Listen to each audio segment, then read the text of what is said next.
We have basically a group that's called National Institute of Standard Technology.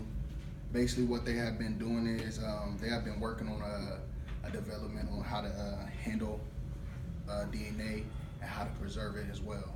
So basically, they're trying to find new ways on how to better take care of the DNA that you get from crime scenes and how to basically handle it from getting to one place to another. Um, so there's also been another partnership. Well, let me get to this too as well. Another way as basically handling is how to handle it in weather conditions. I know there's been plenty of people that I've class with that we did crime scene investigations, and one thing we learned about is just when you have evidence that's like if it's raining outside and you have like a crime scene, evidence can be easily tainted with or messed up because of the weather conditions. So basically, what this group is trying to do, they're trying to find different ways of if stuff like that happens, of how can we better keep these evidence from getting tainted or from being messed up. We also have a partnership with a group that is do with fingerprints as well. We have if you notice back in the day they have had a lot of forensic scientists that have dealt with fingerprints. They mostly did it manually, but they also have had a system that was been in place that have had them do it through a system now. So basically, you got fingerprints that go through a system, and it's basically done it automatically through a system, through a computer.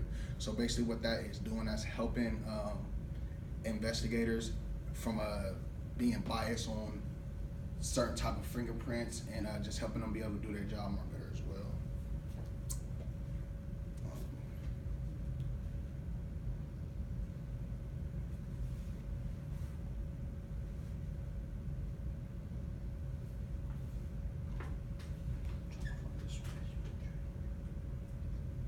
Okay, so that's where I want to start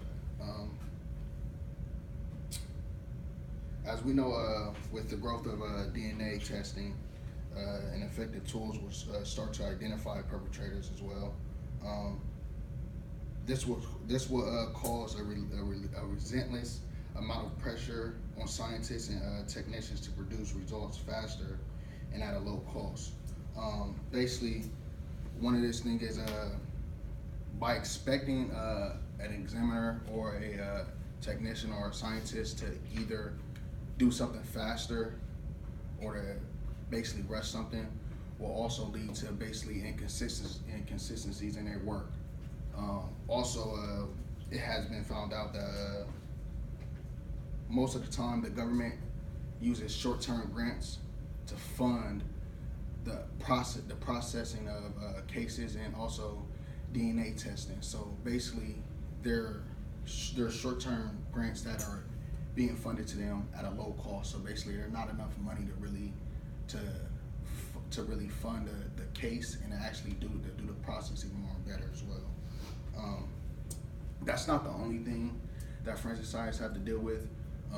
They also deal with identifying drugs and also with the accuracy of firearms as well. So some of this stuff I'm gonna go off the paper because I got a lot of information in here that if I read, and I'll be able to explain it to y'all better.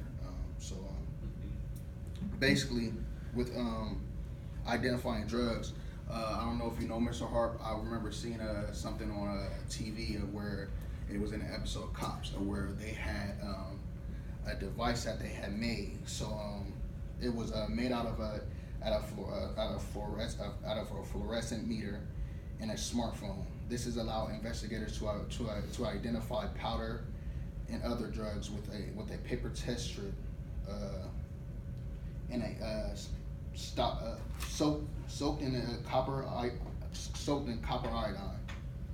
The reason for this method is because certain classes of drugs react to the copper iodine and give off a fluorescent light. So basically, when like if let's say if you got basically cocaine, somebody you pull somebody over and they're expected to have cocaine on them. If you literally take a sample of that test and you literally put it on there with that soaked in copper iodine, it will literally change colors because of it will show that okay, yeah, this is coke.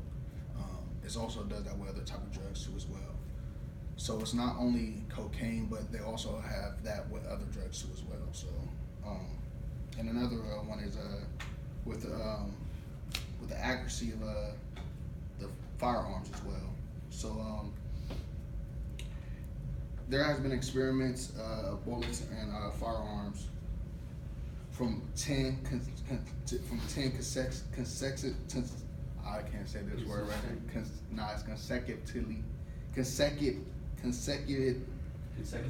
Yes, y'all know the word. It has been consecutive with manufactured Glocks and barrels with the same enhanced bullets identification systems. So basically, there have been comparison to the accuracy of firearms with with the same Glocks. I'm pretty sure y'all probably see it in a different type of shows where they probably have a murder scene and they test it. They want to go take it back to a lab and test the bullets and fragments. But what they do is they literally test them and they try to make it more harder for examiners to put them in a real situation where they will have like a murder case or they will have different guns or specs that they have to literally identify with marks or tool marks from bullets that would hit like walls or the grounds or whatnot. So that's another one right there. I'm almost finished, so I am almost finished. As I mentioned in the beginning, well, basically we need to have like the right people in a right position to do these jobs. It's not only the technology that does the job, but you also have that. It's also the person that is doing the job as well. So we know nowadays that technology is big, and most of the time, you can just put something in the system and it probably runs it for you. But I mean, what if you don't have the right person that's going to do their job right or do their job correctly, and that want to put the correct stuff in there, or that they want to just mess with things. It's a big thing to really have the right person doing these jobs, because our life is at stake, people's lives is at stake, people's jobs is at stake. Just one slip up can cost a whole company their job. So in conclusion, I really don't have no conclusion here, because I really want to